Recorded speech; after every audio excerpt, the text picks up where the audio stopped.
takes a little bit, I think that we are live. Hello! If anybody's here, comments. Please don't let us shout into the void. I mean, so far we are shouting into the void, but that's okay. I'll quickly... I always kind of feel like I'm shouting in the void with these things because you never know who's watching and how many people that's very true. If anybody's watching. I mean, you had There's one person here. All right. Well, let's just get into it. First and foremost, Tiffany will be here in a little bit, so we'll see her when she's here. That said, first and foremost, thank you guys so much for 800 subscribers, because that's just absolutely mind-blowing. Thank you guys. It's amazing. That said, today is all about just reading, and we are joined by, I hope it's this side, by Lauren, and we will also be joined by Tiffany, and of course that side. Partner in crime is down here. And yeah. So, Lauren, can you tell us a little bit about yourself?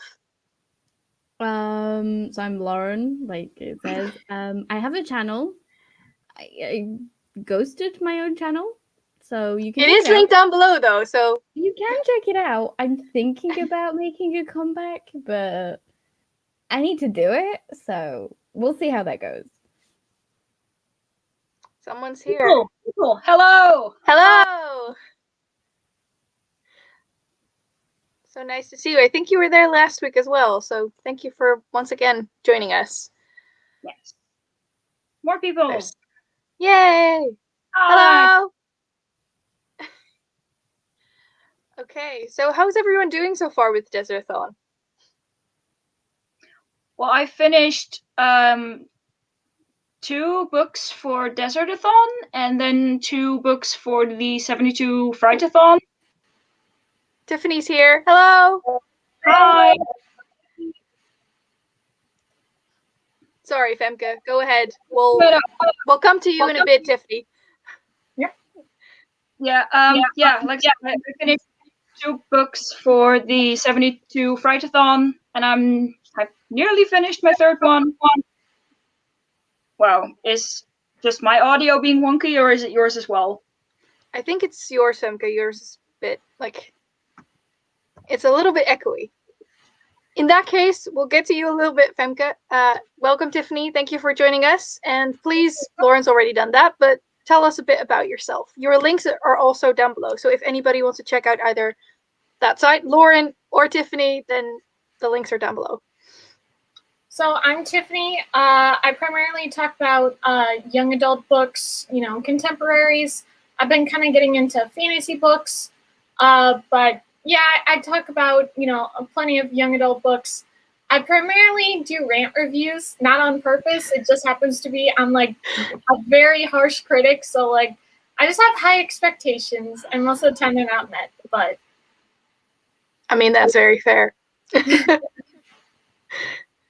I'll quickly, like I said, the links for Tiffany and also for Lauren are down below, and of course my links and Femke's are always down below, so there's no surprise there. You probably know my face at this point if you're here. Also, more people here. I'll quickly just go through. Hello, everyone. Anya's back. Okay, so I see here 3 books. Hopefully all 5 stars so far. 4 books, also very nice. 2 books. Like I said, I hope you're all reading amazing books. I personally, at this point, I have finished, I think 7 or 8 this month. Already? Yeah. 2 of them were graphic novels, so those were pretty quick. Yeah, but yeah. So I would say 5 full-length ones. I've been reading quite a bit. Well, you're enjoying it, so. Yeah, so like I've only had 1 2-star book, which was the one I finished today, which we're not going to talk about because it's not even a Desert by book. So other than that, they're all pretty good. Mm-hmm. Ooh, 2nd book already. That is nice. Which one was the 2nd one? Because I thought I Ashes saw of something Time. Percy Jackson, if I remember Ah, correctly. right. But We're not you- stalking you, by the way. Just I mean, I sense. have a DesertAthon Twitter, and if you tag me, I see things. So yeah, it's not like stalking; it's just reading. because I have the login as well. Yeah. So, what are all of you reading currently? I mean, For most of us, it's in our names. So but Yeah. yeah. still mean- though, I want to know about things. I'm reading The Bone Houses by Emily Lloyd Jones. The Empire of Gold, which is basically just the dust jacket. I'm reading Mahimata by Rati Marotra, which I actually mispronounced her name for months. So let's not talk about that.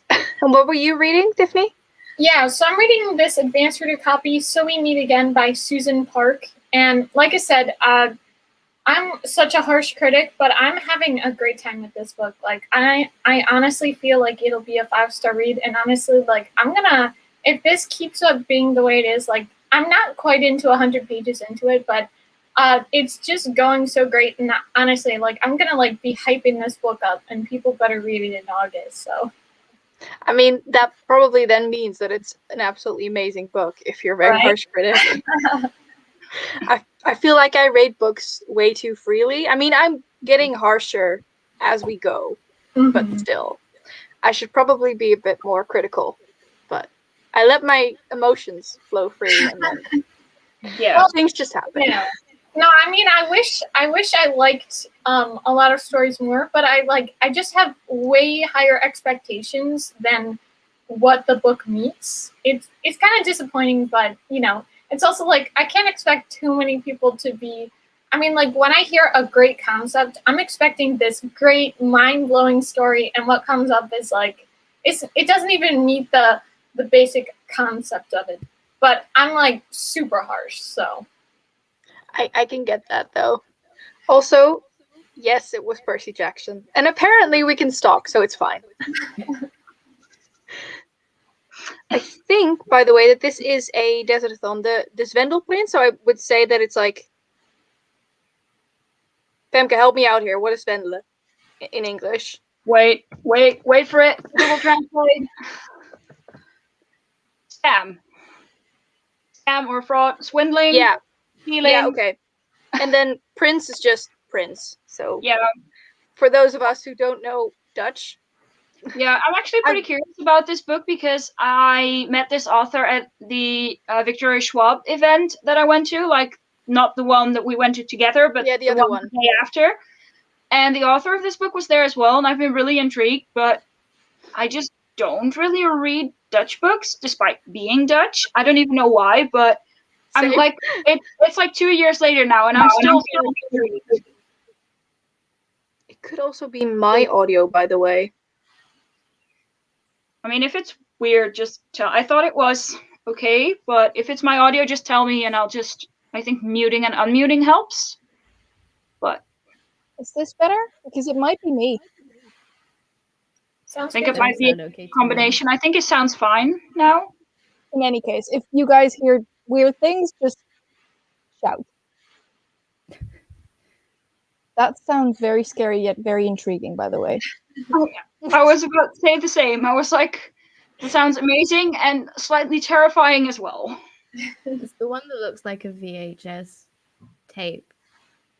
It's the book cover looks like a cassette. Everybody talked about it for a while. Same author as Horror Store. I'm Googling this now. I feel like we do this every single live show where people just come, like, talk about books and everyone's like, oh, that's interesting. Yeah. Ooh. This is just as scary, I think. I think it's just as, like, it's so huge. From what I remember. Okay, like, stupid question probably, but this is Brandon Sanderson as well, right? It's the sequel to The Final Empire. Ah. See, I thought it sounded familiar. I just confuse his titles all the time because in my mind, there's so many of them. Mm. And they're all different series, but I think they're also kind of connected, but also, I don't know. They always confuse me. Yes, very scary.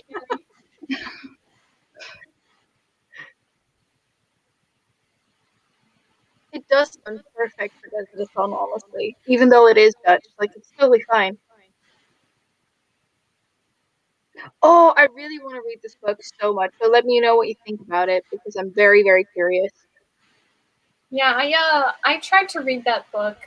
I'm really hoping you're liking it, Bree. I don't know. I was just kind of confused by it. Like, I don't know. I mean, I didn't get too far into it. But I don't think I'm too into that sort of thing. Almost like a true crime sort of. I mean, it's like a teenage girl's trying to solve a murder. But good for her. Good for her. But yeah. But I hope you like it, Bree. So. Yeah, do let us know what you think because I am very curious. I've seen the cover of this, which is very intriguing. I have no idea what's it about, though. I know the cover is beautiful. I think it's like a greenish with like a person on the cover, I think. If I remember correctly. If we're talking about the same book, I think so, yes. Once again, Goodreads is my friend. Where would we be without good old trusty Goodreads? Yeah, I mean, if it's the one by Tracy Chi, I hope that's how you pronounce it, then it's the one I had in mind.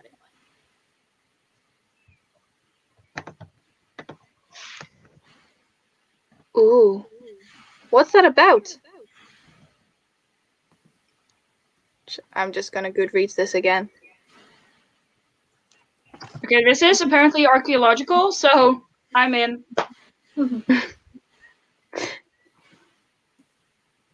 I mean, that sounds interesting. That looks cool. Okay, so shall we talk a bit about on what we think of the books we're reading? Because I know that Femke's nearly done with it.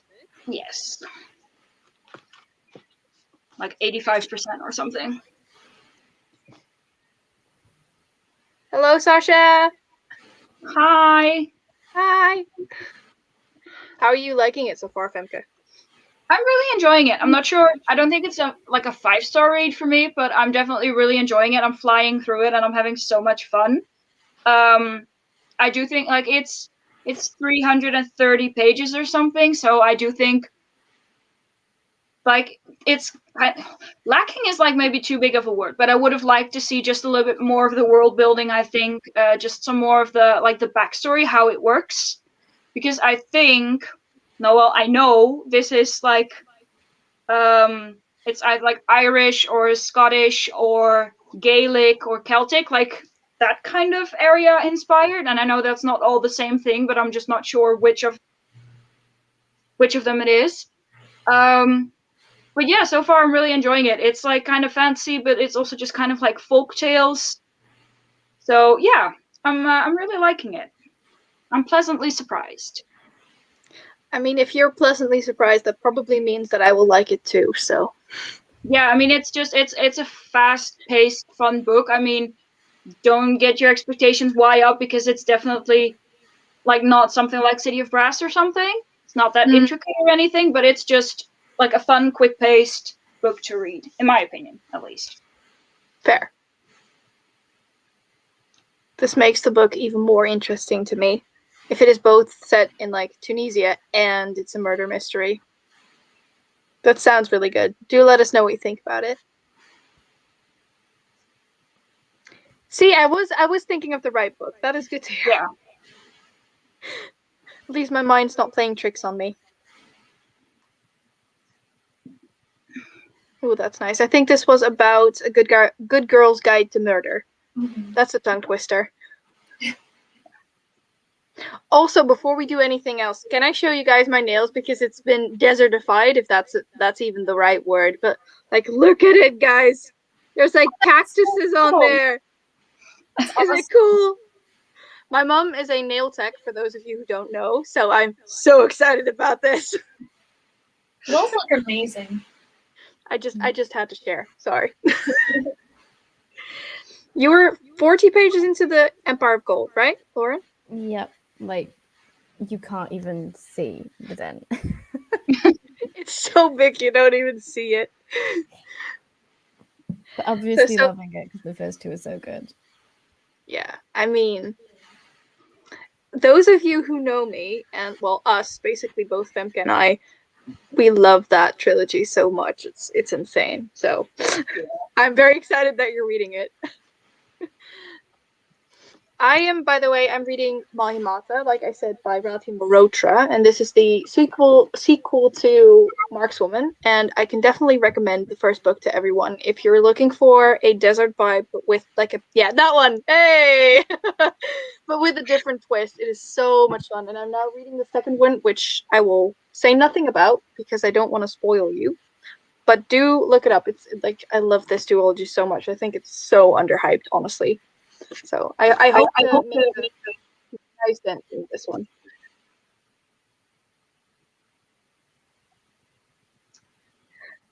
I would say yes if you like a lot of like, how would you say it, like myth and like lore, because it's very, very rich. Yeah, but also political intrigue. It's a bit Yeah. like dense and slow paced. Yes. But I don't think it's like dense in a bad way, but it's just there's a lot to take in. But yeah, I do think so. I think it has a lot of YA crossover appeal. So I think to start with adult fantasy, I think it's a good place to start. But just be aware that it's not really fast paced, but there's a lot of stuff to take in, lots of world building. Yeah, but I think it's brilliant from start to finish, like all three books. Like I gave all of them 5 stars and I didn't even cross my mind to give them less than that. They were absolutely brilliant. Like the way that the characters and the world is built, just in general the lore behind it, but also the way in which the story is told. It's not one of those stories where everything just fits too perfectly, if you know what I mean. Like everyone ends up with everyone, and for everyone there's a love interest, that kind of thing. It's just a story that, in my opinion, progresses very naturally as well. It's not one of those just like, oh, now everybody's happy and there's a happy ending and everything fits together perfectly. So that is something I really, really enjoyed about it. Yeah. And I love the multiple point of views in the story as well. Like we're following I think we're following 3 main characters. I'm not sure if there's characters on Dara's perspective in the first book. I don't think so. I think the first one's mainly Nari and Ali. I think his name is Ali. Yeah. Ali. But basically you follow 3 main characters and all 3 of them are as interesting. And whenever you're into one of the like storylines, you get like a mini cliffhanger and then you go to another character and it just keeps you reading. At least that's what I had, because when I started it, I thought, oh, it's so big. I'm never going to be able to finish this. And then I finished it in about one sitting. Yeah. Which definitely wasn't a good idea, but that's how into it I was. So I would say yes, it's a good place to start. If you like those kinds of stories, of course, because it really depends on taste as well. Yeah. But yeah, I loved it. And I would reread it if I had time. And I think we also, like, we talked about that a little bit last week as well, because I feel so guilty for rereading because of the fact that we have a channel and it feels like you have to read new books every single time. But I would love to reread this so badly. I mean, you've reread Wrath and Dawn a gazillion times, so instead of picking up that one the next time, you could also pick up The City of Brass instead.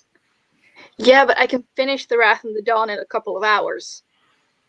And technically speaking, I could do the same thing with The City of Brass, but I would be a broken mess if I did that. Very true. So.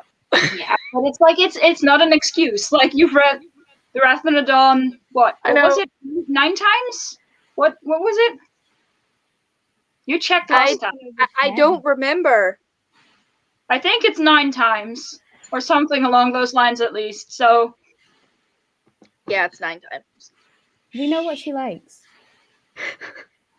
Oh yeah, I'm not guilting her. That's not what I'm trying to do. But like, if you read The Wrath and the Dawn 9 times, Esmay. You can also just read The City of Brass. Yeah, that's In any case.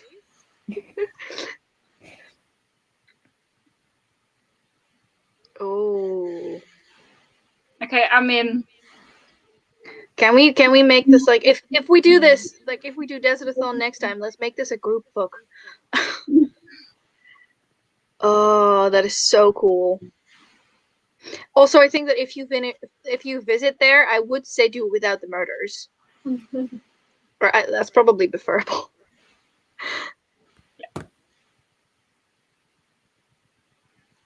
I mean, yeah, that's true.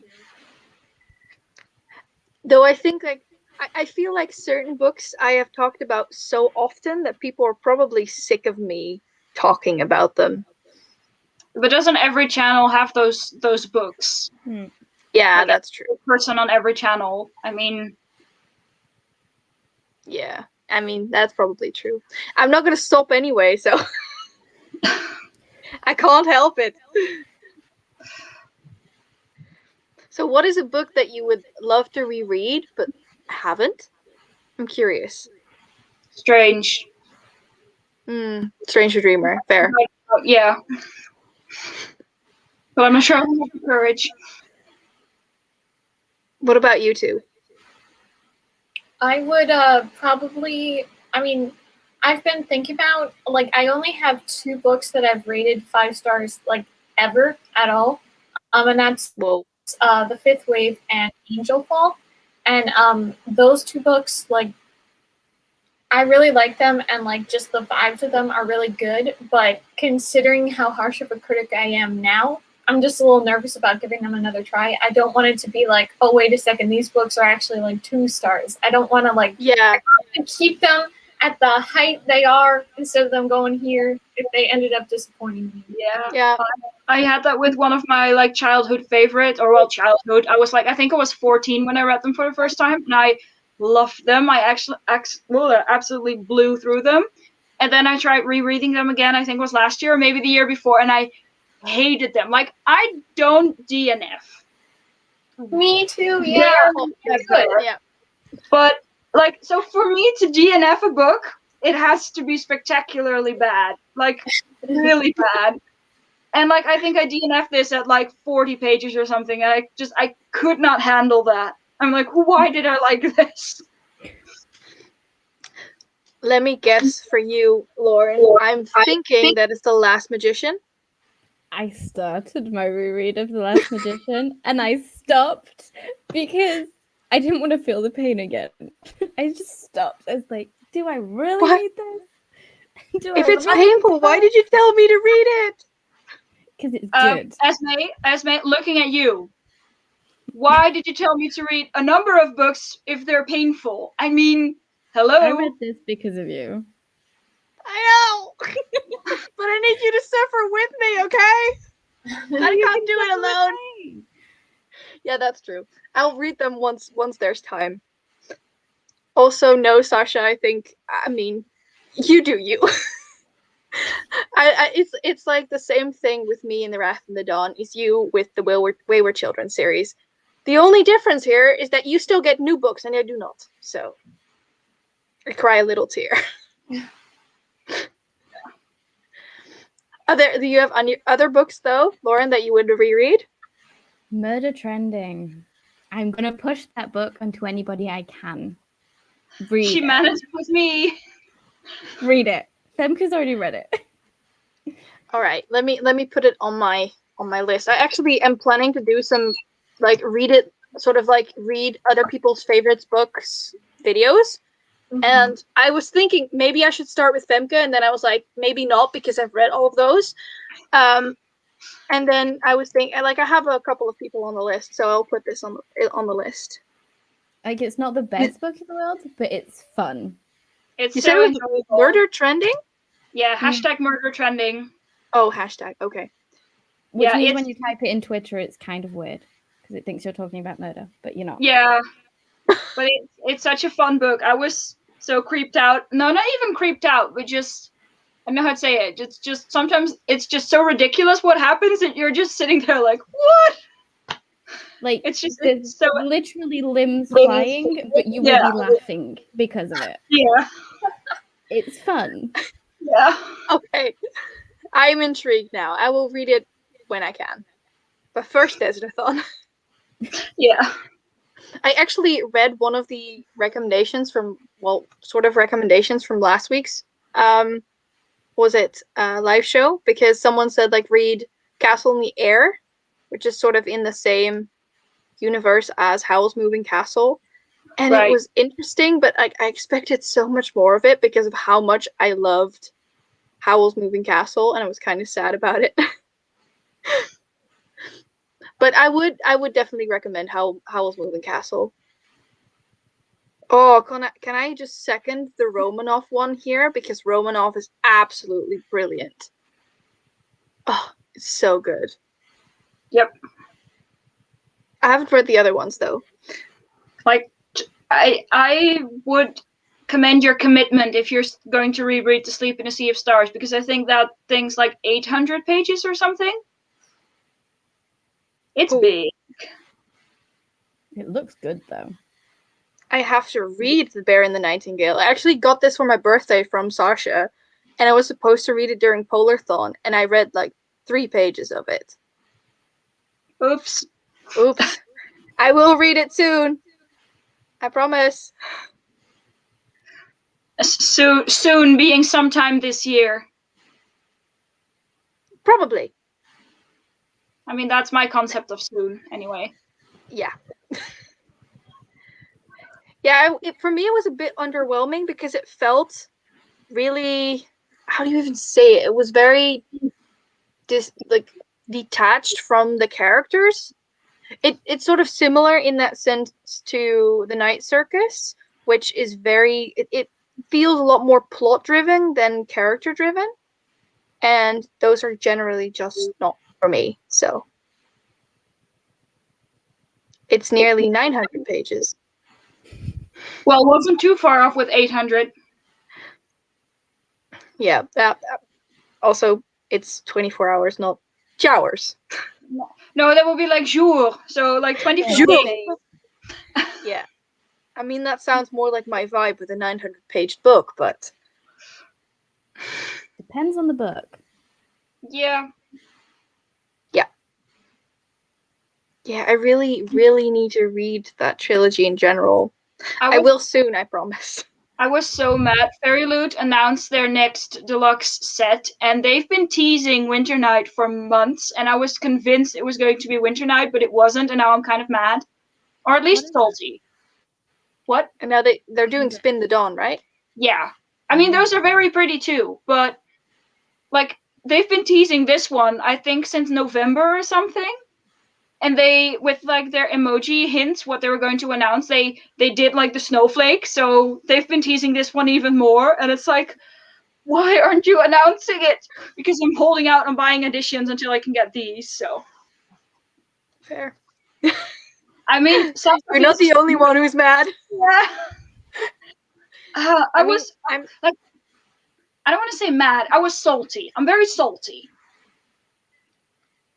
Oh yes, this so much me. I actually had this with Dance of Thieves by Mary E. Pearson, which is the first book in a duology, but it's sort of in the same world as the Remnant Chronicles, which is the Kiss of Deception trilogy. And the first book, absolutely brilliant, 5 stars. Second book made it onto my most disappointing reads of the year, and it was so weird because I read them both in the same year, and one of them was on my like best books of the year, and the other one was on my most disappointing list of the year, and it was so sad. But when I finished that, I absolutely wanted to like reread it immediately. And you're not the only one. Just in general, rereading a book that's just that good, I can feel that. Okay, also, so we get to sprinting soon. Yeah, I wanted to say the exact same thing. Before we start, like, how long do we want to make it? Like 30-ish minutes? Yeah, I think you were wanting, not wanting. Yeah. You have to give her insulin at 8, so maybe let's do a long one at like 35 or 40 minutes. Yeah. Do you guys mind 40 minutes? So that way I have time at 8 to, yeah. All right, let me pull up the timer. Hopefully, I learned from last time there should be a sound at the 14-minute mark. Hopefully. Wait, I did it wrong again, didn't I? Yep. Let me retry. You have to actually press like a small little thing that says share audio. There. It should be fine now.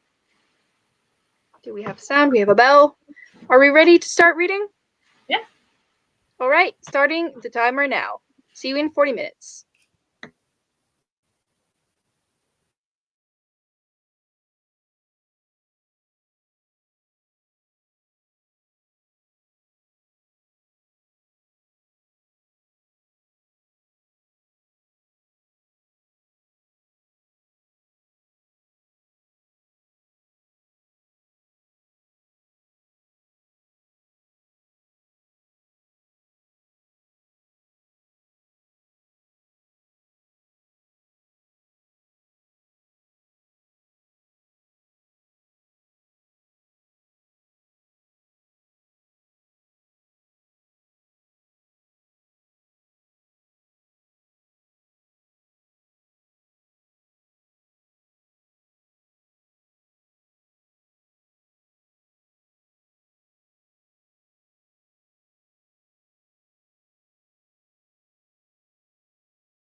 We can't hear you, Esmay, if you're talking.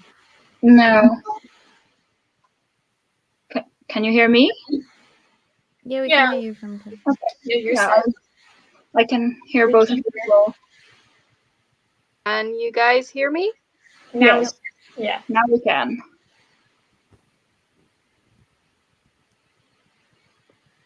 I feel like I can't hear you guys. Oh, Can you hear us? oh.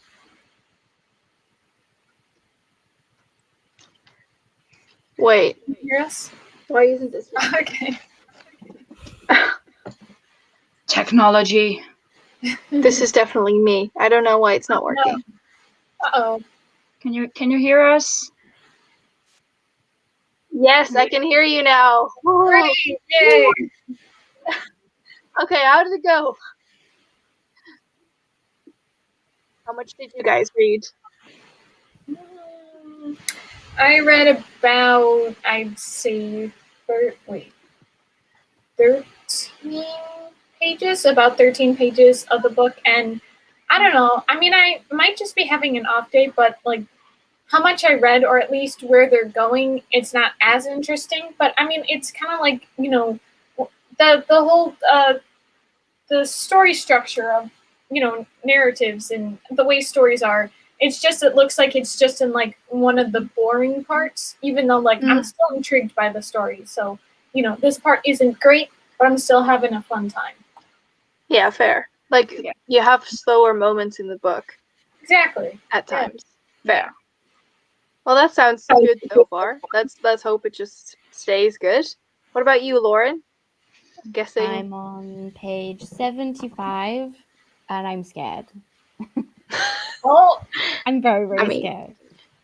I mean, I'm curious now, honestly, but Is we'll this- not discuss it here because spoilers. I mean, that was me when I read The Empire of Gold. That was just me in a perpetual state of scaredness.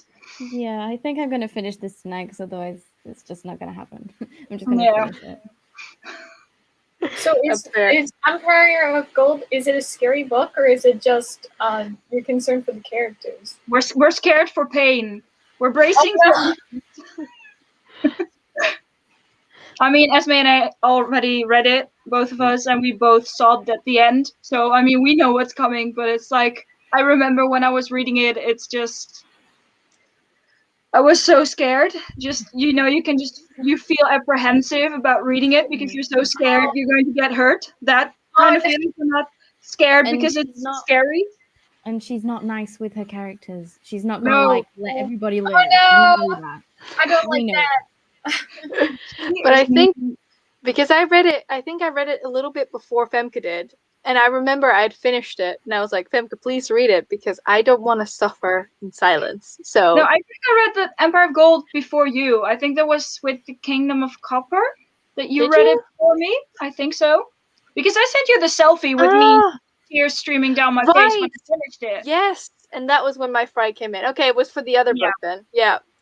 It was not a pretty selfie. Let me just tell you that. It was just, you know, blotchy face and everything, just ugly crying, you know. Those books are Yeah, good. it was great to get into the book for me. Yeah.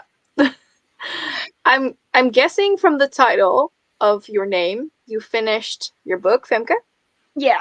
Yeah, I finished The Bone Houses and now I'm reading The Other Side of Dark, which I have had on my shelves for like literally nearly a decade.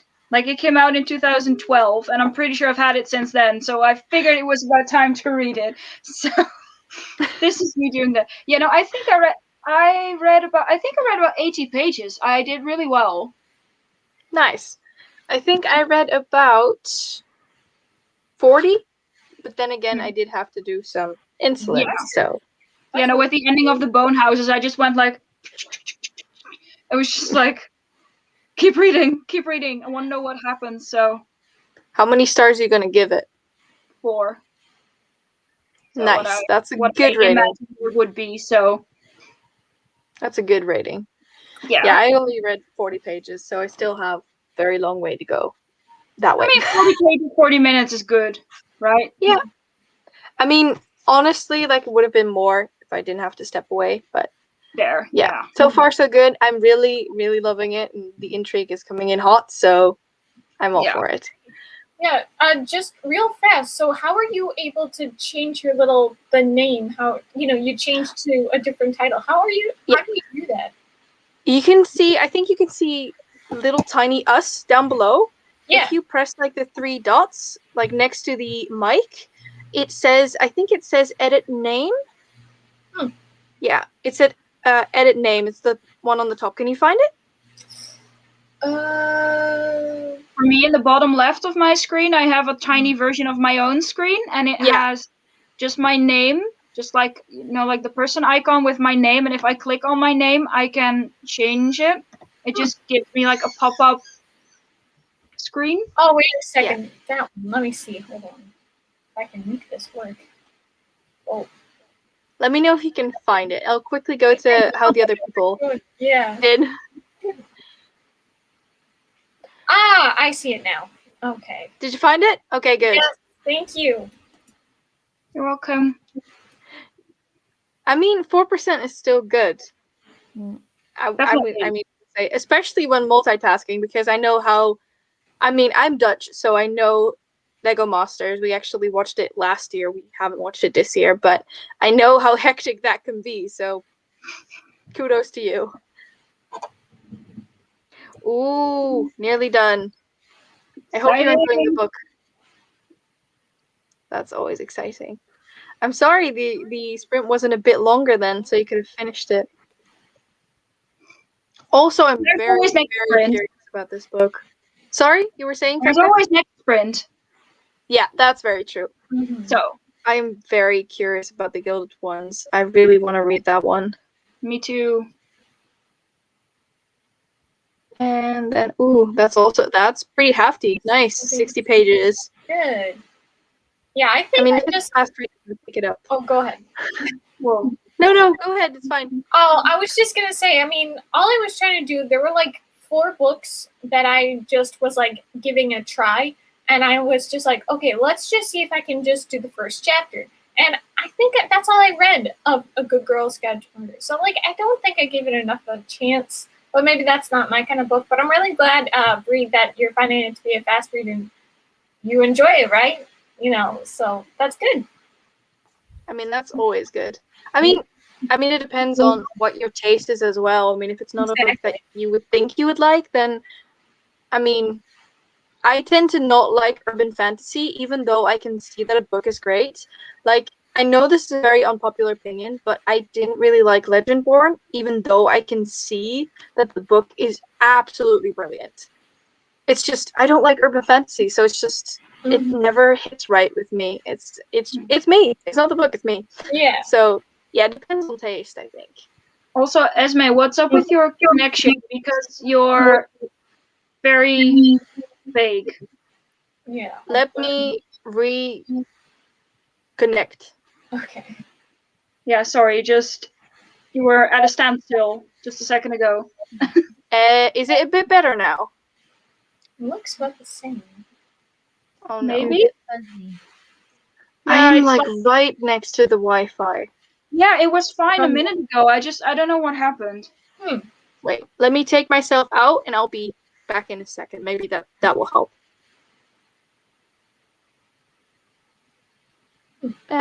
There's actually now a Wi-Fi thing on the top of the screen, like not like right next to how many people are here, so it might be me. Go ahead and talk books, and I will try and get this better. I can hear you fine. It's just your image, your screen that's standing still. But I was just wondering, like maybe something was wrong. But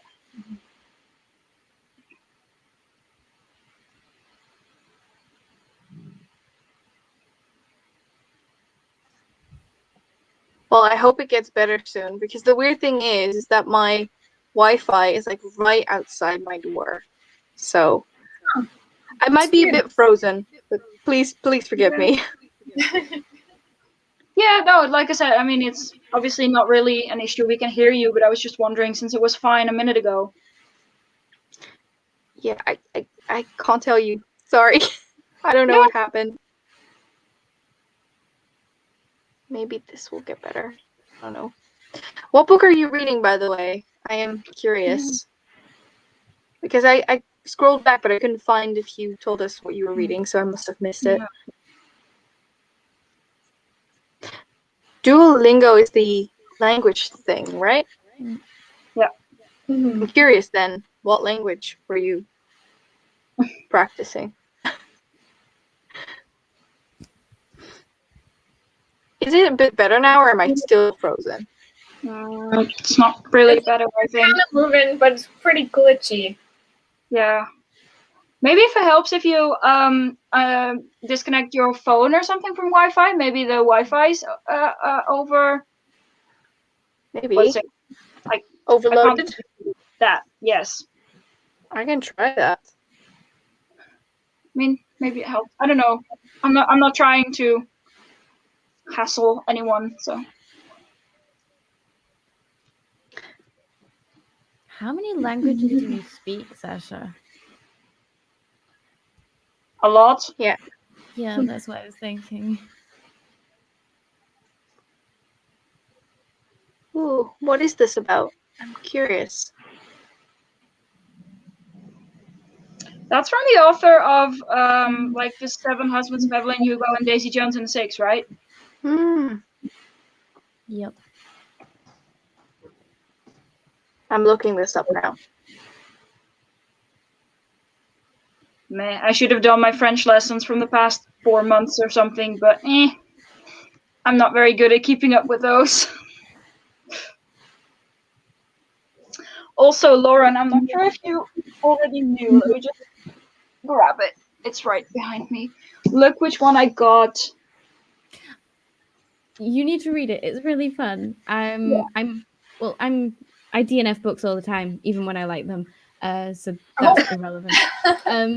So I'm halfway through, and then I put it down, and it's back on my shelf. But I'll read the second half.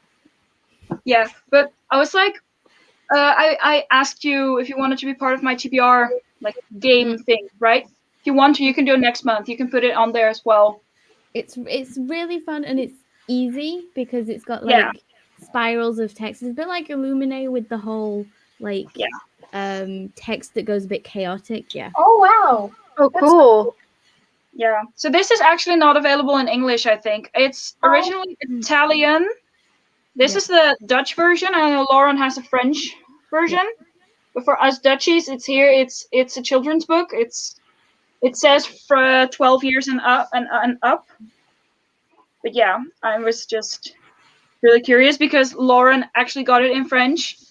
So I was like, this looks interesting. And then I saw it in Dutch in store. So. And what's it looks nice.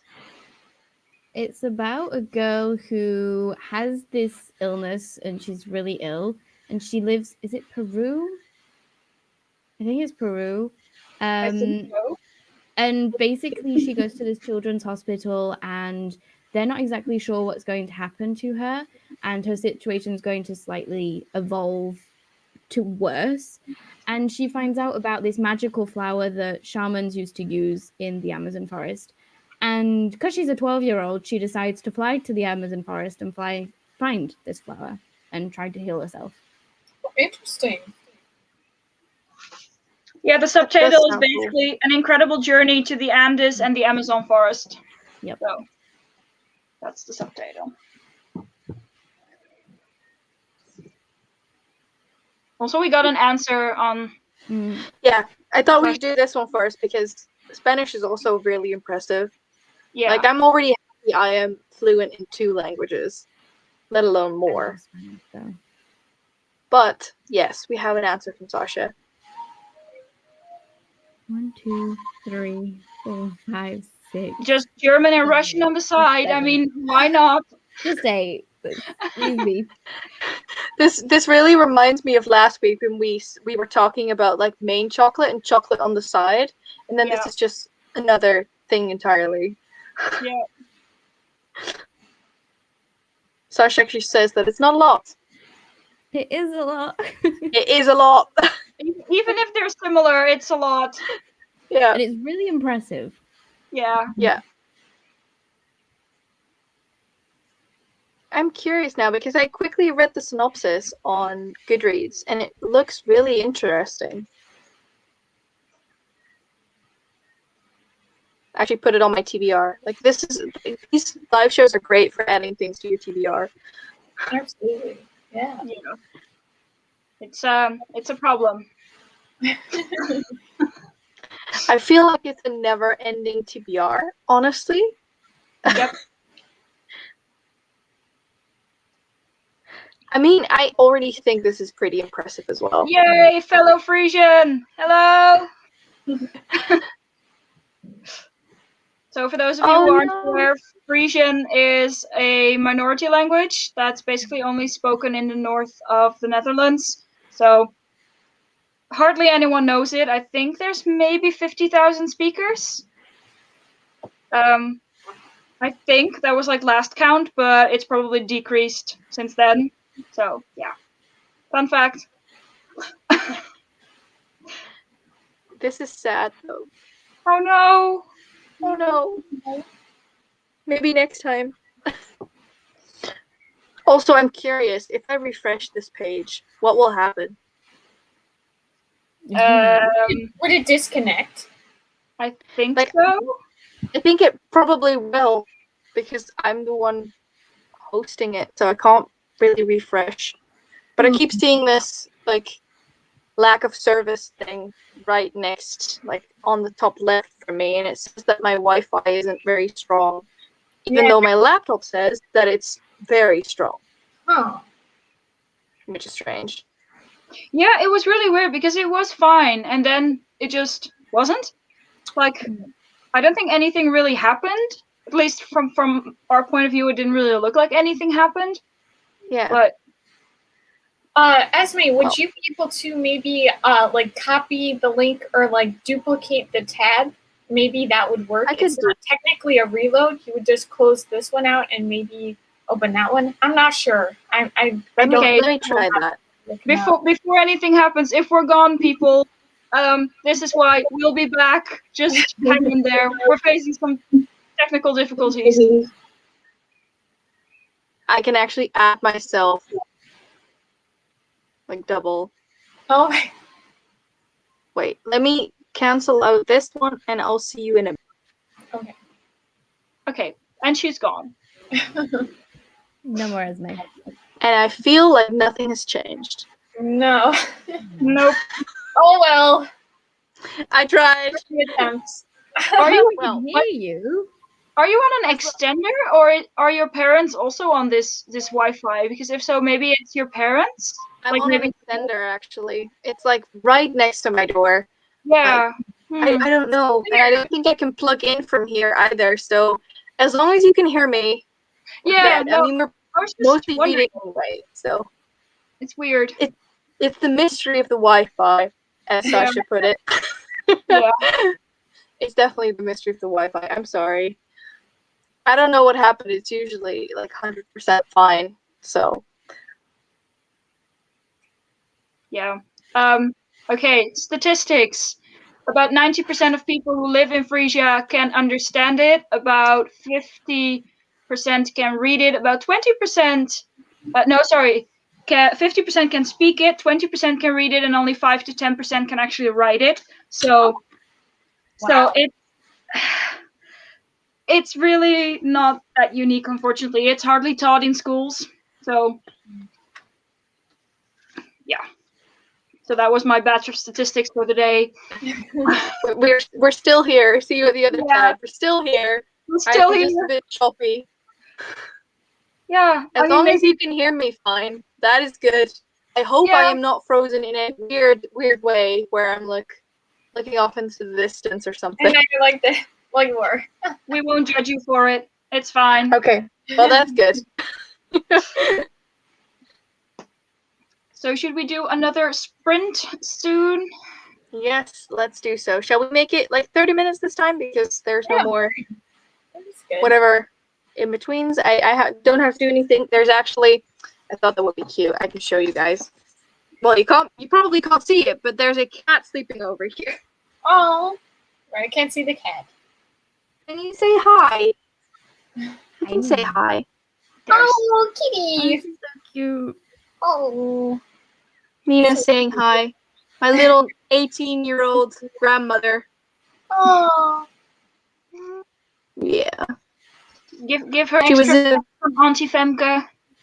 I will do. Auntie Femke's here. You can't hear me because you're deaf, but Auntie Femke's here. Oh, okay. You go to sleep then. But yeah, she's here. All right, I'll pull up the timer once again.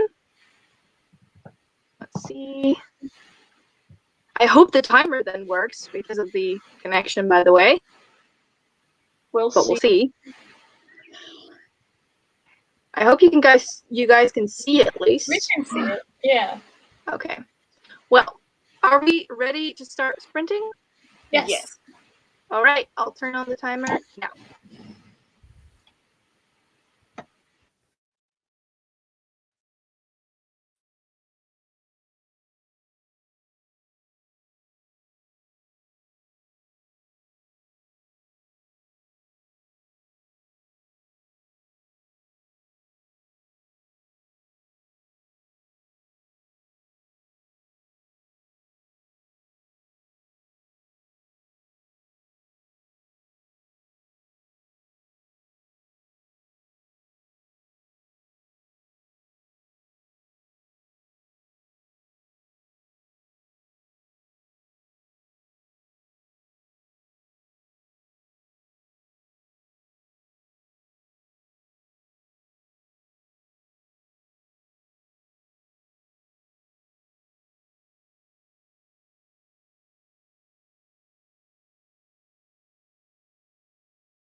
Hello.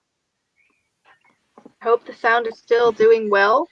I'm guessing it's not. Wait. No, I hear you just fine. That one's better.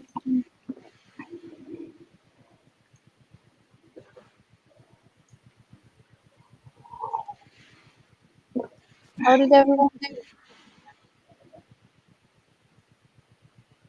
Can you hear me? Yes. Yep.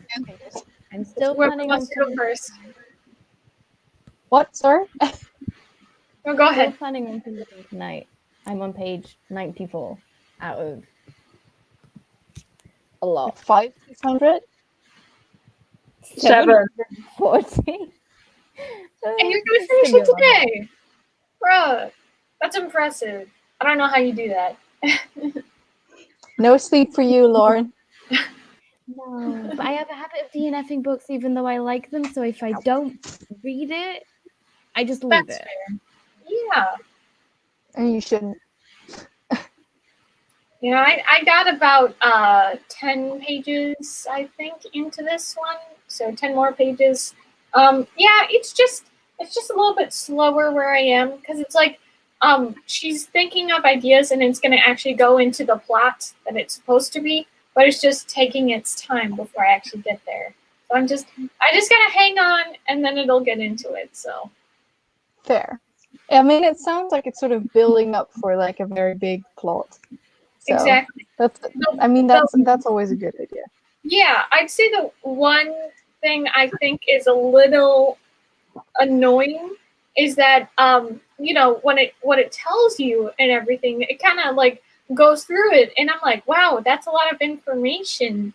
You know, how long does that take place? It's like it kind of tells you the synopsis of the whole book. Usually a synopsis kind of gives you the basis of the beginning and then it goes through. I mean, like there's a whole thing where it's like I'm not going to get into it because I want, you know, people to enjoy it for the first time, but the synopsis really gives some stuff away, not like the fun of it, just some parts, and it's like, well, then we're waiting for it, and then it just takes so long to establish. But like I said, I'm having fun, and I'm gonna give it the time to, you know, go through the story. I hate it when books do that because I had that with the third and final book in the the Valiant trilogy by Leslie Livingston. Like, Was it I the think the Triumphant? synopsis gives away about 60 to 70% of the entire book, and it's the final book in the trilogy. Like, yeah, it doesn't make sense. It's like the whole thing is that you want to find out what happens when you actually read the book. You don't want the synopsis to tell you everything. No, I want the synopsis to make me curious, and like, exactly, I like synopsis maybe up until 25% of the book, but definitely no more. Exactly. I feel like it's the same thing with like movie trailers. If the trailer just shows you the movie, you don't have to watch the movie anymore.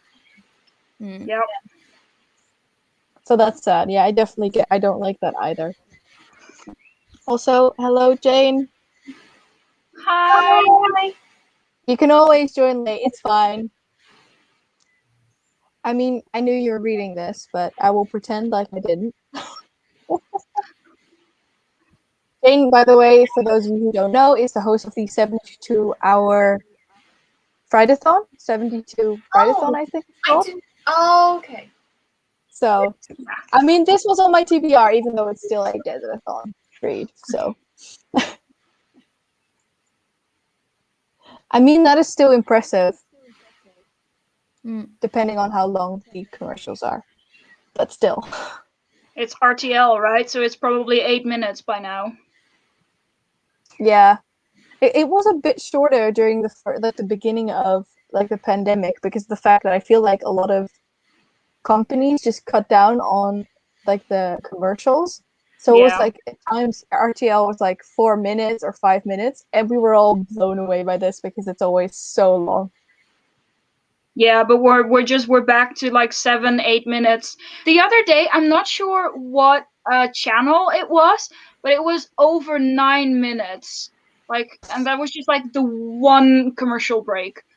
Whoa. Like times 4 or 5. I don't know. It was a movie, so I'm not sure how many breaks there were, but it's like too many. It's like nearly an hour of just commercials when you could just, you know, spend that hour broadcasting something else, but meh. I just don't like commercials. But oh well. Yeah. We basically always record things so we can just skip it. We tried to do that as well, but our what's it called? The thing where you record it on. Gotcha. DVR. Yeah, Like a little box, TV box thing. Yeah. Yeah. Ours is wonky, and it will, if you select an entire season of a certain show to be recorded, sometimes it will record, sometimes it won't record. Sometimes it will record twice, and you don't know, so it's really annoying, but... Oh no. Also, more positive note, yay! Well done. Nice. On to book number 2. I mean, 25 pages is pretty decent. Yeah. It's a good amount. Yeah. Oh, this is even better. Yeah. I love it when books are not what you expect, and then you absolutely love them. Like, those are sometimes the best types of books, I feel like. Yeah. I mean, I usually read synopsises once, and then I put the book on my TBR, and then usually I wait too long reading it, so I have no idea what a book is about. So I go into a book not knowing anything, and then I just realize, like, oh, wait a minute. Funniest story about this, by the way. One of the books that I recommended for DesertAthon is Girls of Paper and Fire. And when I was reading it, I remember reading the synopsis at one point. And I was reading the book, and there is romance in there. And I kept on thinking, where's the love interest? There's no men in this book. Where's the love interest? To only realize that the love interest was a female instead of a male. And I was just sitting there hitting my head going, how did I not know this? And then Femke literally told me, like, it was in the synopsis, Esmay. And I just didn't know. Because I didn't read the synopsis. It's... But Well, it's fine. It wasn't. Yeah, for sure. But I'd say, like, sometimes a synopsis is just so cheap. Like, I don't know if any of you guys have ever read Alex Approximately. It's this young adult contemporary book. And the synopsis just lays it out that, oh, this dude that she meets and is annoyed by, that's the guy she's been talking to online. It's like, she only finds out about it on the last page of the book. Why would you spoil that for us? It's like that. Oh man. I forget what that dramatic irony or whatever irony that is. It's like, but this is ridiculous. Like, we already know this, and she doesn't and he does, and it just doesn't make sense that you would just spoil your own book right in the synopsis. Yeah, I agree. How much did you read, by the way, Esmay? Oh, I forgot to say that, didn't I? Wait. I think I read about like 60 pages. It's a very quick read. 30 minutes. Also, that's impressive. Can we see how gorgeous this is? It's a fabric bookmark made by none other than Femke. Hey. I love them for like floppy paperbacks. It's just, I mean, that's what we do, right? We support friends. Yeah. I wanted to put this up. Yeah, they're very long. Yeah. And, I mean, there's Netflix and like all those kinds of things for a reason, I think. Yeah. I mean, even normal TV is like 3 to 4 minutes for me. So 10 minutes is just crazy. And you're saying 10 minutes, like one set of commercials, like this, show, this little transition. Are you kidding me? 10 minutes? That's ridiculous. To be fair, staying on. I do think we have fewer breaks than you generally get in the US. Because whenever I watch a show from the US, you can basically really easily see where the breaks would be. And we don't always have breaks at those points. So this is just, I'm not sure. This is just what I think is happening. But I think that you get more breaks, but shorter ones. And we just get fewer breaks, but longer ones. But still, they've been getting longer and longer. Because I remember at first it used to, this is years ago by the way, but it used to be like 4 or 5 minutes, something like that, and now we're just consistently at least 7 minutes. That's ridiculous. And it also depends on like day and what channel you're watching on and what time. Also, it's absurd, but yeah. I think, is it after 11 p.m. or something? There's no longer commercial breaks. What? I think something along those lines. Yeah, there are, but I think certain channels, because I feel like we watch a lot of like RTL Crime, I think it's called, and it has like everything from like CSI to like Dutch like murder detective series, and I feel like after a certain time, it could also be very late at night because sometimes I'm awake at like 3 a.m. and I'm pretty sure there's no commercial breaks then. But usually, we just record things and then we make it like this sport, my dad and I, to get it exactly right. So we're like, okay, let's skip 7 minutes and 34 seconds. And then when you're exactly at the spot where it starts again, you basically just cheer a little bit. Stupid, but it's funny. Yeah, I think that might be the case, but it's not the case on just things like RTL 4, RTL 5. Those kinds of, like, RTL Crime is one of those like additional channels. Yeah, it's that's not true. one of the main channels, if that makes sense. No, that's true. That's true. But so how many commercial breaks would you guys then get, Tiffany, in the US if you had, like, say, a show of 45 minutes? Well, I've never really like counted, but I'm sure there's, well, for 45 minutes, I'm thinking of the 20 minutes. There's usually at least 4 or 5, so I'm guessing maybe 10. Whoa, maybe 10? I could be wrong. I'm just going to estimate from the 20, you at least get 4 or 5. So it's possible it could be 10. It's just been so long since I've watched normal TV. You know, I have to do Netflix and whatever, or try to find it on, you know, one of those sketchy websites, because I don't want to deal with the commercials. But I know there are a lot, and like, but what you were talking about, where it's you know, it's very obvious where the commercials are. Like I was just watching a little bit of Gilmore Girls on Netflix, and like it's so obvious where it does like the fade out and everything, and you're like, well, I know exactly where the commercial was there. But yeah, there's definitely a lot, and it's just so annoying.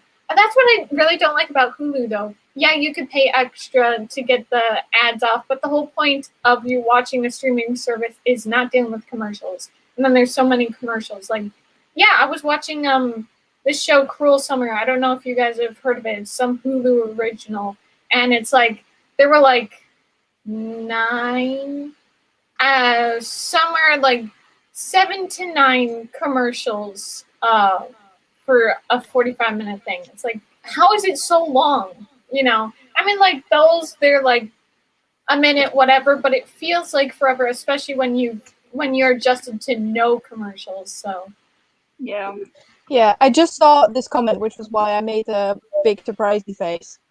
15 minutes of commercials. That's ridiculous. I thought 8 was bad. But then, how many do you have though? It's like one, like if you have a big movie, is there like one in between or something? Because I would say that if we had a movie of, say, like 2.5 hours, we would have like 4 commercials, I think, or 5. Depends on what channel and what time. True, but generally I would say like 5, 6 maybe. Yeah, I'm generally, curious now. I think it's 1 per half hour. I think that's a fair estimate. Yeah, I would say so. Depending on it, whether it's like RTL, because I think those are like the commercial channels, and then we also have like the, what we call it, like publieke omroep. So it's like the, how would you call it in English? Yeah, the more conservative channels, I would say. I don't know how to explain it. We have a couple of channels that basically don't really allow a lot of advertising in between the shows or programs. So you just have the full show without any breaks, and then you get a longer break in between the different shows / programs / whatever's on. honestly, you could cook a dinner during a commercial break of 15 minutes. Yeah. Well, I just. Oh, another 15 minutes here. Oh. Well, I just. Sorry, you were saying. Oh, yeah. Well, I just looked it up. I was trying to look specifically, just in general, how many commercials there are for, say, 45 minutes or something. Well, I looked it up. I've never watched This Is Us, but I'm sure, like, this is, like, the general way, you know, the commercial TV people, however they do it. But it said 43-minute episodes. They said you're getting 17 minutes of commercials throughout that. Because it's, you know, the whole hour long. You get 45 minutes of content. Yeah. So 17 minutes of commercials. That's ridiculous. I mean, it's the same for us, I think. Yeah. Because for us, with a lot of these shows, with a lot of these shows, they're like 39 to 43-minute episodes. Like, it depends a little bit. And then they schedule like a full hour, so a full 60 minutes for it. But yeah. But I noticed it because we're watching Dallas Cowboys cheerleaders. It's just, you know, some brainless TV. It's just watching some girls dance. Like, yay. Not a lot of thinking on our part. But it's really obvious when there would be breaks because they have this little, like, intro, outro thingy that they have in between. So, like, I think it would be, like, 7 or 8 breaks in the US. Mm-hmm. But then for us, I think it's 2 or maybe 3. Yeah. But I'm not entirely sure because we record that, so I just skip the breaks. But I think it's 2, but could also be 3. But yeah. Okay, so just I think conclusion of this discussion: commercials suck. Yes. Yeah. And some countries have it worse than others. Absolutely. I don't get it because I was just looking, and I mean, on some channels in France, you'll get 60 seconds, which is why 15 minutes to me is a lifetime. Yeah. I wish it was 60 seconds. Like, we do have occasional breaks where it says, we'll be back in a minute. If I'm pretty sure we have those sometimes in between, and we're like, oh, this is so nice. Yeah. This is what it feels like. Yeah.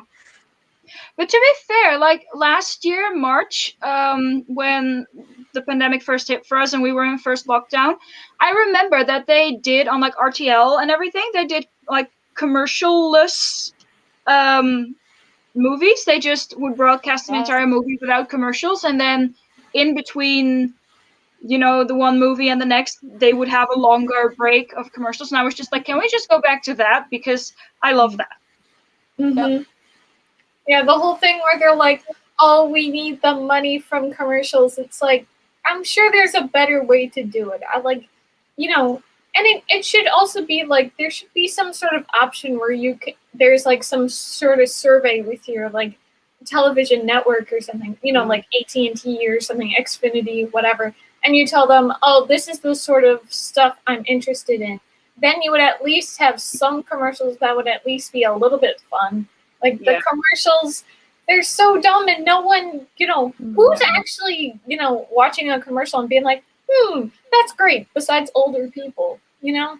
To be fair, I also think, like, when we didn't have commercials during the movies, I think that was also in part because the commercials we had were obviously made before the pandemic, and a lot of them weren't, like, viable anymore because of restrictions and stores closing and social distancing and whatnot. So I think it was also just a little bit of like panic, like, but well, we can't really we can't really make commercials for this because it's useless.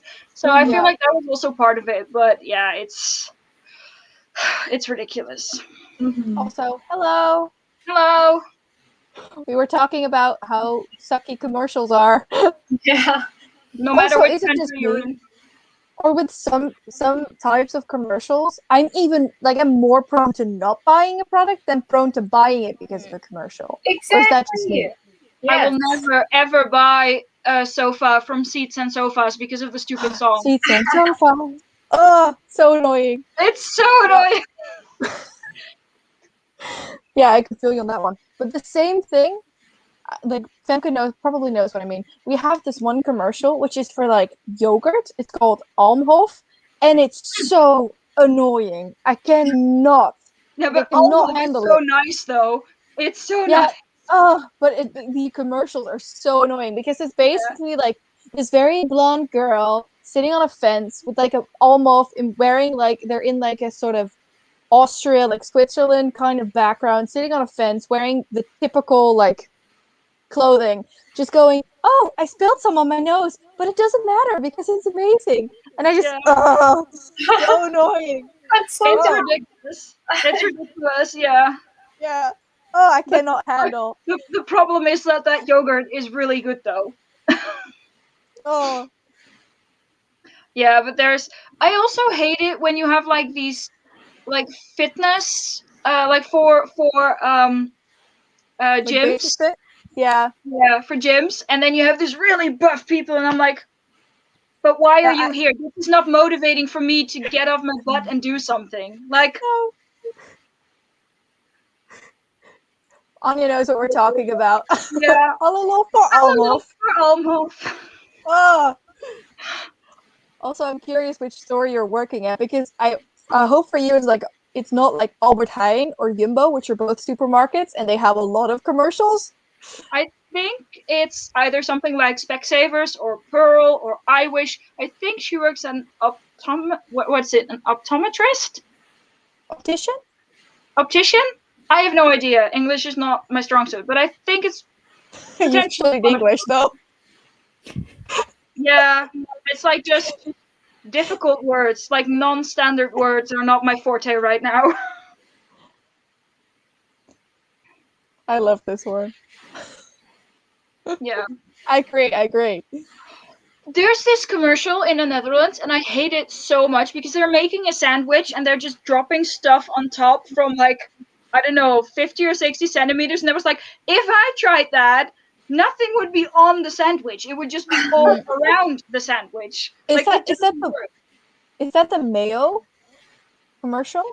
No, I'm not sure what it's for actually, but I just know it bugs me so much because like it doesn't work if you drop it from here all the way to here. No. It doesn't work, especially not if it's tomatoes because tomatoes bounce. Yeah, fair.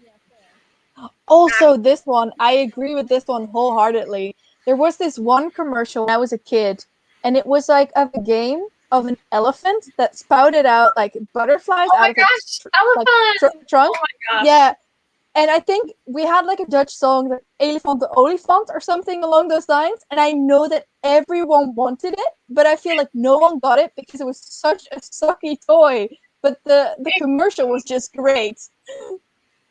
Yeah, that toy was so dumb. It's like, unless you're a little child, that game is nothing. Yeah. But the commercial was great though. And then you had these things that could basically like go through, I think they were called like twisties, and they could go like through your fingers.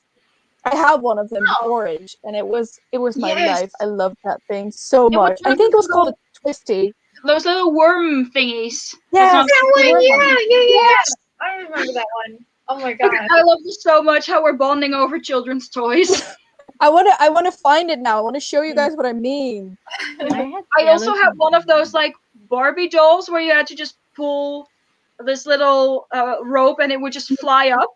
Like it would twist and it had these wings and it would just fly up. And I saw like a video on, I don't know where it was, YouTube somewhere, and this was a child that also had it, and they pulled it up and it just immediately got stuck in the fan and it was beheaded, and the child was very sad. Yes. Oh, it was so sad. It's actually called, I was right, it was actually called a magic twisty. Right. Like, can you see that? No. Oh, that way. Oh no, I know what I can see what you know. I know that the one. Oh my gosh. Yeah, I loved it so much. Also, Anya is working at Hans Anders. Is this like literally the one I didn't name? Yep. That was close though. But I mean, if we did commercials the way we used to do as children, we'd just do books. Yeah. Like, give me commercials for books and I'd be fine. Can we do that? Commercials, guys. I could do this. Like, I'd be like, just buy 2 for the price of 2 and you will have the best time of your life. Yeah, like, you could just do commercials bookish related and people would be a lot more into it. But... Oh, I would love that. Sadly, I'm not the only one who had a new neon orange one. I had a neon orange one as well. It was great. I love that thing. It must be here somewhere. My sister had the pink one. I had a neon orange one. We are all orange here. Woohoo! I mean, We're we're not- Dutch, so we kind of had to, right? Orange was my favorite color when I was young, actually. I had an orange bike, fun fact. I love how we're bonding over toys. That said, I am curious, what is your guys' favorite board game? Ooh. Speaking of games. I like Splendor. It's not very well known, but it's a fun game. What is it? Though. Yeah, what is it? Splendor. Yeah, It's basically you have a certain amount of coins, and each round you can either pick up 3 coins or you can buy a card, and you have to get and on these cards there are cards with points, cards without points, and the points change, and you basically have to be the first one to 15 points. And I tend to lose because I'm not good at strategy, but it's very fun. It sounds fun. It is. And it's a very pretty game. That is even better. I love aesthetics. So what about you, Tiffany? Do you have a favorite? Let's start there. I don't think this counts as a board game, right? Like, the only game where, like, you actually, like, have it physically, like, I used to, play, like, the little video game, like the Wii and stuff, but, the little card game, the only one I can really think of is, like, the card game. Like, I would like to play Uno, that'd be fun to play with the family, but, I liked Clue. I thought that was kind of a fun game. Yeah, Clue is fun. Yeah. I love playing Clue. I'm not really for board games, so I can't really say, oh yeah, there's so many board games I like. But you know what? It's kind of cool is there's this game that I got from a store a couple years ago. It's called Blockbuster, and it's just all this sort of. It's supposed to be a team player game, but I didn't have enough people, so I just played with my friend, and it's just you have to. There's a timer, and you have to somehow reference enough of a movie for them to get it, and it was just it was cute. Yeah, and it was like the board was like the parking lot of the Blockbuster and the little Blockbuster little sign here. It was kind of cute. That sounds really cool. Yeah, it's kind of like a little bit of a Trivial Pursuit kind of thing. Yeah, exactly. Just strictly for movies, and they did a thing this year or last year. It's like Blockbuster the sequel, and you just added more movies. So that's really cool. What about you, Femke? I mean, I do know certain board games that you like, but yeah, my family and I don't really play a lot of board games, but like ones that I really do like are like Carcassonne, but also I think it was mentioned as well. Yeah, Anya. that's why I thought of it actually. What's the one? Kolonisten van Catan. The Settlers of Catan. Yeah, Settlers of Catan. That's one of my the one I took with us when we went when I was with you for that weekend. Yeah, I'm not very good at it, but I like it. We can play it again if you come. Like after Rhoda ends, then you can come here. You can play with my family. Yeah. I'm not sure. I also really like 30 Seconds, but that's not really a board game. Well, it's kind of a game. I mean, I think it counts. There's a game for it. Yeah, but it's not really a board. It's like you basically have this card. I'm not sure if you know it. It has a card with like 5 prompts or something, and you have to describe those 5 prompts without actually naming them. Oh, interesting. So it can literally be anything. It could be a book, it could be a movie, it could be a person, it could be a place, it could be an event. It can be anything, and you just have 30 seconds, and you need to describe as much of those as possible. And if you get all 5, you just get a new card, and you basically just go on as long as you can until the 30 seconds are up. Oh, interesting. And I like Cards Against Humanity, but that's just my brand of humor. Yeah, I also like that one. I am actually going to check out Saltlands because I feel like I've never heard of that one before. I've played a lot of games, and I think personally my favorites would be Settlers of Catan that Femke's also already mentioned, in which you basically build a settlement and you collect different types of, what's it called? Like, I want to say stuff, but that's not it. Like, you get like different like Civilization stone. points. Yeah, but I mean, like, you trade with certain goods, like grain. There's stone. Then there's wood. Those types of things, and you built your settlement with those cards, and you trade. And something I really like about the Settlers of Catan is that with most of them, the board changes every single time because you place the tiles down every single time. It can be a challenging game, but it's a lot of fun. And also one that I really like is Ticket to Ride, which is basically you get multiple cards with sort of routes or routes. I don't know how to pronounce it, but you go, basically we have one in Europe that says like, okay, go from Paris to Amsterdam, and then you have to build that route in order to get the points, which is really nice as well. And in general, yeah, we play a lot of games. We also play Carcassonne a lot, and we recently got Machiavelli, which is a card game, but we play a lot of games. So if you ever need a game recommendation, then I mean, you can always ask. Mm-hmm. Also, for me, it's good evening. So I think for Hello. others, it's good morning and good afternoon. Card games are always fun. There's another. Yeah, I I just copied that, so I'm gonna check that out. Anya, is that how you say your name? Anya. Yeah, Yeah. Okay. Yeah. I mean, playing cards or just in general playing games with family is just so nice. Mm-hmm. Yeah, I wish it was more of a thing with my family, but with my dad being a truck driver who's basically away from home 5 out of 7 days, sometimes 6 out of 7 days, it's just Yeah, it's not a lot of difficult. like time. And I mean, obviously it takes a bit of energy to just set up the board games and everything, and he just doesn't always feel like it. And I mean, it's not just him, it's just all of us, it's everything. Yeah. But Yeah, I'm definitely gonna check it out. I will let you know if we buy it and if we play it. Also, to answer this question, we have done a couple of sprints. I think we'll do like one more, or I'm not sure how you guys are feeling today, but definitely one more. Yeah. At least I think. Unless you guys say, okay, no, this is enough. We can do one more. Yeah. yeah. Okay. Otherwise, just shout at me. It's fine. Mhm. I wonder, what is this about then? Is that the game where you have to get it plays with the mileage or something? We have something that sounds like it in French, but not sure. Well, let us know. I agree with this. It's very fun. We have to play it more often because we've only played it a couple of times. Because it was a Christmas present for my dad, and we have too many games.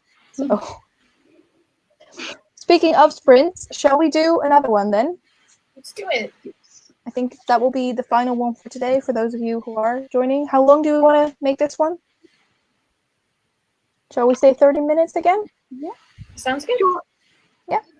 I'm probably going to lie down on the floor next to the laptop again because my butt is sore. For those of you who aren't aware, I'm sitting on the floor again. In front of the bookcases. I mean, there's a pile of blankets, but it's just my butt gets sore. From I sitting here. told you last time you could just sit on the bed. I know, but then like my background's not as nice. Yeah, I am not going to sit in front of my bookshelves on the floor. No. And I have a socket here, and there's not really one very close by on my bed, so Fair enough. I would need extended everything, but you know. That said, shall I start the timer? Yes. All right, here we go. See you in 30 minutes.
No, it's all right.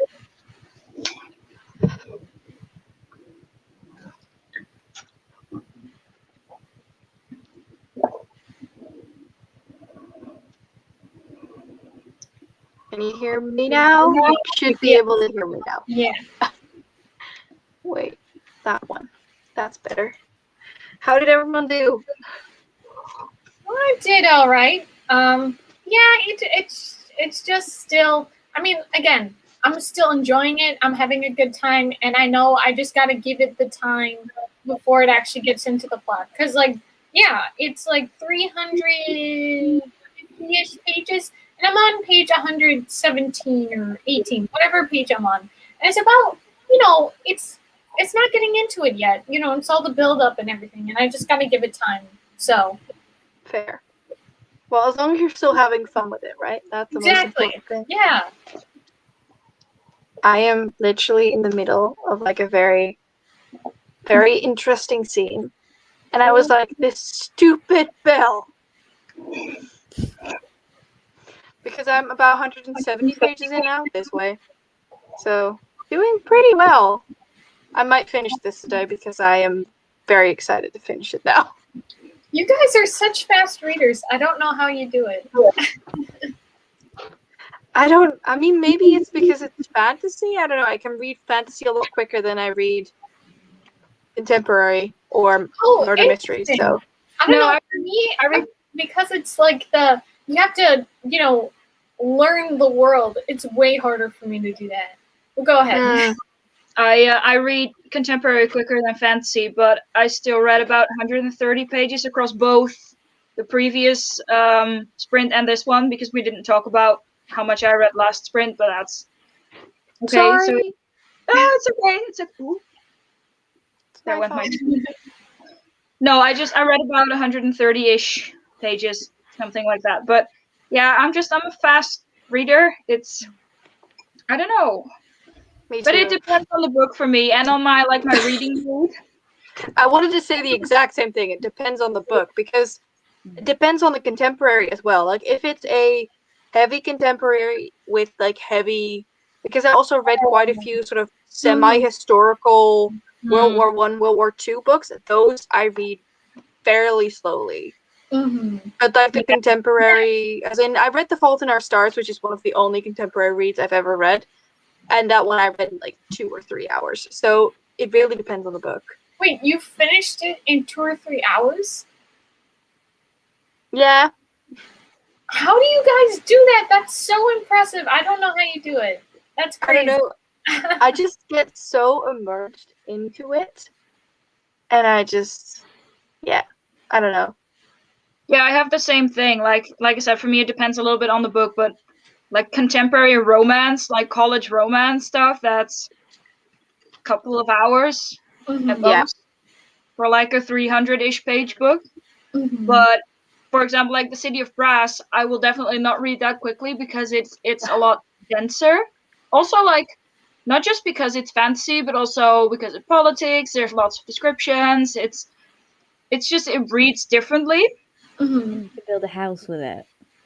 Yeah. So how did you do, Lauren? I'm 117 pages in. Feeling like I'm making progress. It's definitely moving. See where the bookmark is now. Now we can see it. That's definitely progress.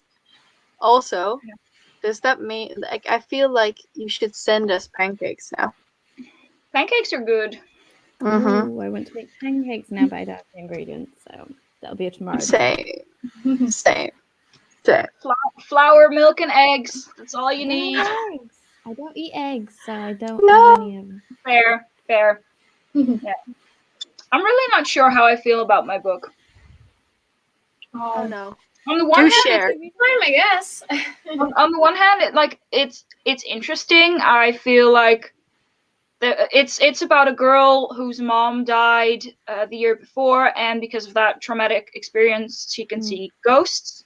But she didn't really realize that they were ghosts. She just thought they were hallucinations until she meets this guy who basically, they get talking about a specific house that has some historical significance.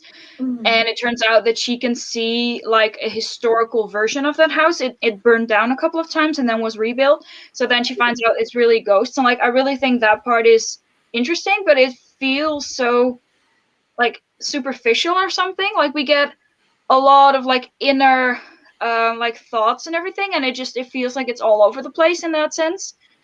Like right now she's breaking into said house to find something. Now I'm finding it interesting, but just the entire conversations and everything. So race is also a pretty big part of this book, because the female main character is white, and then the male main character is mixed race. His mom's white and his dad's black, and his dad works in reparations. So basically what white people have to pay black people for past wrongs during like colonialism and everything. And I really like, well, I don't like that obviously, but I just find that aspect interesting. But it's just like the dad goes on a tangent every other page, and it's just, dude, slow down. So it's just like, on the one hand, I find it interesting, but on the other hand, I'm not sure. I'm nearly halfway now, and I really feel like nothing has happened. Like, not a lot, at least. On the other hand, it's a fairly quick read. Like I said, I read about 130 pages in about an hour, I reckon. I mean, so you'll be finished soon enough with it then. Yeah, anyway. it's only 300 pages, so yeah, like maybe 1 or 2 more hours and I should have finished it. But still, I'm not sure. Like, I'm not hating it, but I'm also not feeling very strongly about it. So I'm a bit meh. Like a 3-ish star. It sounds like so far. Yeah, it kind of depends on what's going to happen, but at this point, I don't really see it getting above 3 stars. Fair. Unless, like, the ending is spectacular, then maybe it might get 4 stars. But at this point, I don't really see that happening. But Fair. yeah, we'll see. I mean, so far, 3 stars so still a good book. Sorry? What 3 did you say, stars Lauren? still an okay book. Yeah, definitely. Yeah. Yeah, but it's like, I really like the Bone Houses way more than I'm liking this one, so. fair. Yeah. Right, let's see. I mean, progress is still progress, and calling your mom and like talking to your mom is also very important. So, I mean, I would say nice job. 26 pages, also really nice. But for Anya, that means that she's nearly read 10%, I think, of her entire book by now. Yeah, I think so. Like, if I can do math.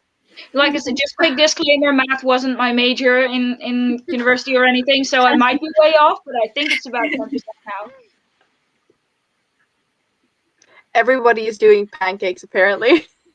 I have Pancake! to make pancakes tomorrow. I have to. Yeah.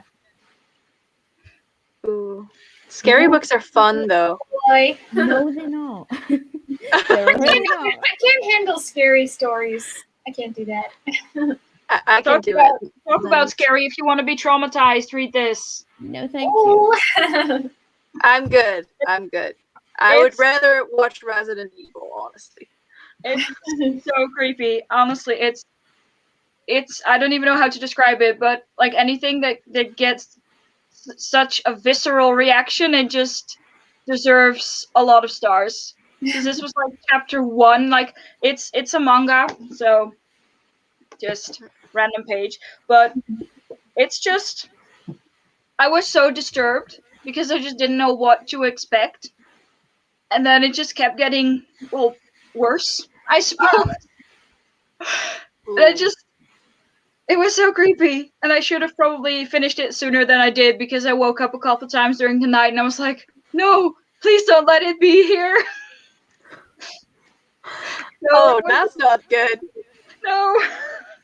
But I was like, you know, the feeling when you're right at the end and you know you probably shouldn't continue reading at that point, but you do. That was like me yesterday. So. Anyways, more positive feelings. Yeah. Pancakes. Pancakes. Sending us pancakes. I mean, that's definitely enough. Yeah.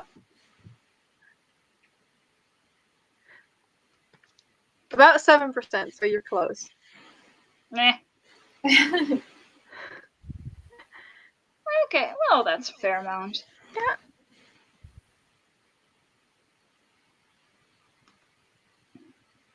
I believe this was the Gilded Ones, if I remember correctly.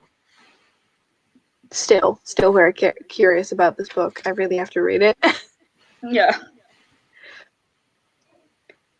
In any case, I think we will be wrapping up in a little bit. Yes. At least I am ready to go to bed. Well, finish this is more like it, but Mm-hmm. Yeah, but you can do that in bed. So you can go to bed and then finish it. So exactly. it's a little bit cheating, but it's, Yeah, I will definitely get very far into it at least. So So I'm sorry, guys. I'm not too familiar with your channels. So where all are you guys from? as in country or channel? Where you're located? Yeah, the country. Yeah. I mean, if I can speak for Femke and I, we are both from the Netherlands, so that's us. Yeah, we're I'm about from 2 hours apart. I'm from England, but I'm now in France. So. Oh, okay. That's really cool. I was so confused, Lauren, because I was convinced you were from France. Nope. I was No. absolutely convinced you were from France. No, French is my second language. I actually had a conversation about this with Femke the other day not the other day, I think it's quite a while ago, when we figured out that you were actually from England, because we were saying, like, she's from French, and her accent is perfect. I love her voice. It's so beautiful. And then, I mean, I still stand with that wholeheartedly, but I was very confused. Yeah, actually, I think I texted you like, Esmay, Lauren's not actually French. Yeah. I'm not French. I was so confused. I mean, it's just, obviously, I mean, you never actually said you were from France. Like, you're living in France, so you must be from France, right? I mean, that's a logical connection, right? 1 + 1 is 2. Yeah. I mean, yeah, usually. And then you said you weren't, and I was like, what? Yeah. Still love your voice, though. Very soothing. Thank you. But yeah, French is the second That's language. Mind you, I did do all my schooling here, so. Fair. Pretty much. So you're as fluent in French then as you are in English. Yeah, because I did like primary school, secondary school. I did university here. I did everything. So. That's fair. So, I mean, you're from America, right? Where in America? Approximately, because America's big. Yeah, America's pretty big. Where I lived, like, where my home's been, has been Illinois, so the Midwest area, Chicago. Yeah. But now I'm in Florida, so I'm living just north of Tampa. So it's interesting. That's a couple miles difference. Right, exactly. No, but it is kind of interesting, though, even though I'm in the same country, it's a bit of a cultural reset. Like, it's a little bit South type, Southern type, and then it has, like, definitely different things. Obviously, the nature is way more, because obviously up north in Illinois, you deal with the winter and the fall and everything, and here it's just summer all year long. But yeah, I've heard the weather's great. I mean, today, for us, like, Dutch weather is very 50-50. Like, today was raining all day. Like, it was 11 degrees Celsius, which I'm not sure what it is in Fahrenheit. Tomorrow, it's going to be 27 degrees Celsius. So about double that. And there's such a big difference here. Like, the weather here is just like... Yeah. But one minute it's snowing and the other the sun is shining. Like, literally, like in February, we were ice skating and it was like minus 16 degrees Celsius. And that's pretty cold, mind you. And then, like, literally the week after, like, literally 7 days later, it was plus 16 degrees Celsius. That's like, so wild. What? That happened. Netherlands weather is all over the place. And I think that's, like, the number one thing we Dutchies complain about. Because, the like, weather. today it was too cold, but then tomorrow we'll be complaining that it is too warm too soon, essentially. And then it'll be back to raining, and then there's too much rain, essentially. So it's just, I think it's our favorite pastime, actually. Honestly, I wasn't complaining in February when it was snowing. I was thriving. But it snowed recently, didn't it? Like in March. Yeah, in or April. it snowed Yeah, in again. April. It was Yeah. actually snowing Randomly. because, like, we were sitting there. I was watching. I was like, "Mom, am I imagining things, or is it snowing?" Mom was like, "No, it's snowing." Okay, good to know. Yeah. Just for us, I'm not sure for everyone else, but for us, snow in April isn't very common. Like Yeah, it's not that common in Illinois either. Yeah. No, we reasonably often get snow in March, but hardly No. ever in April. Though it is not like it's not as in mind blowing. It does happen sometimes in April because there's I think this Dutch saying that basically says like April sometimes is already also gives a little bit of snow. Basically, the meaning means. But Yeah. it's been a while since it's Yeah, snowed but in like April. the amount this year. we got then, like the amount that came down, I think that wasn't very common. But yeah. Also, someone saying hi from Michigan. Hello. Hello. Yes. Go Midwest. Yes. Like I never know what that comprises. Like I watch some American shows and like I know East Coast and West Coast. Like I get that part, but then you're like Midwest and I'm like I have no idea where that is. Like I suppose somewhere in the middle, more to the west, but like Yeah. So that's like Michigan, Wisconsin, Illinois, Ohio, Indiana. I don't know what else there is, but that's as much as I know. I don't even know. But that's I guess the problem with education, where they're like, you don't need to know about geography, so. Yeah. I mean, I'm very bad at geography. Nope. That's right. Femke is very good at geography. We're taught where the US is, and that's the extent. We're really not taught what states are. Mm-hmm. I mean, there's this website, Sporkle, where you can just take random quizzes and everything, and I just literally took quizzes to learn what states were where during the last US elections, because I was just so, like, where is everything? Like, we're talking about Wisconsin, but where the fuck is it? Yeah. But I mean, I'm not very good at states either. No, but I mean, to be fair, geography can be very difficult, and I mean, obviously there's a lot of it, so it can also be very overwhelming. Same for Europe. I mean, we have so many like tiny countries, so like I can imagine for someone from the US who's not taught like that specific geography from birth, it's going to be really difficult to just pinpoint where everything is. Yeah. So I'm just trying to remember how it is for you guys. So obviously, for America, we have our states and then we have our cities. What is like the terms you guys use for like specific parts in your countries? We have provinces. Provinces. Yeah, and then we have like our main the capital of the Netherlands is Amsterdam, and then we have that is actually located in North Holland, so North Holland, because a lot of people say like I'm from Holland, but that doesn't actually mean the entire country.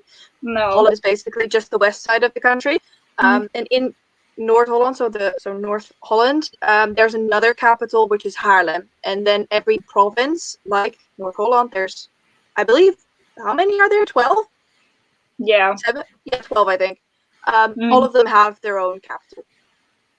But those are like regional capitals. So, like Esmay said, we have Amsterdam. That's just the capital of the country. Yeah.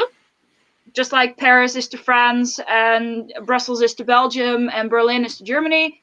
Amsterdam is to the Netherlands, and then we have the countries divided into provinces, and then each province has their own separate capital, essentially. Yeah, exactly.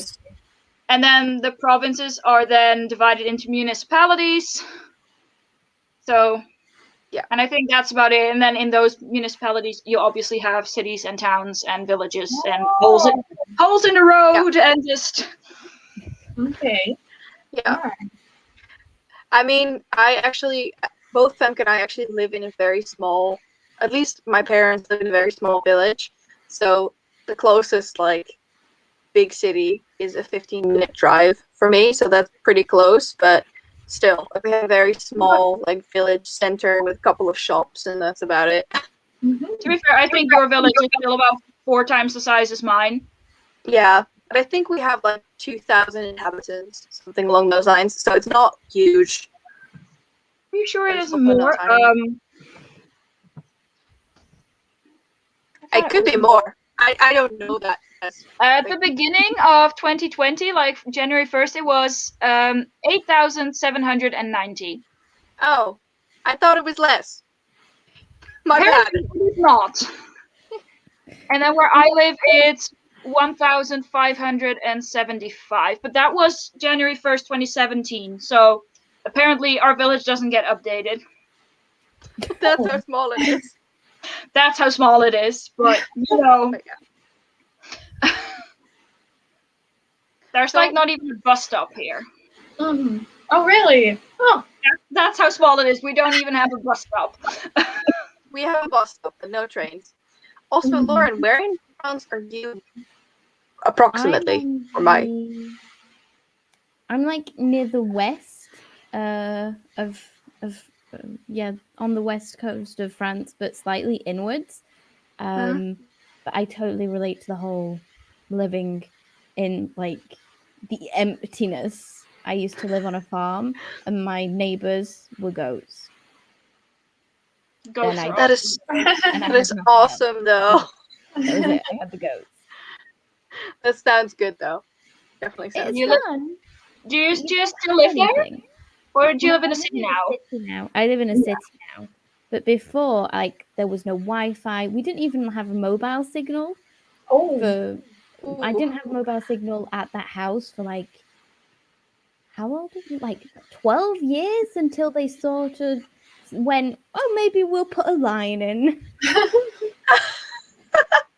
That's so long. I mean, wow. That's pretty long. I mean, the reception is pretty okay here.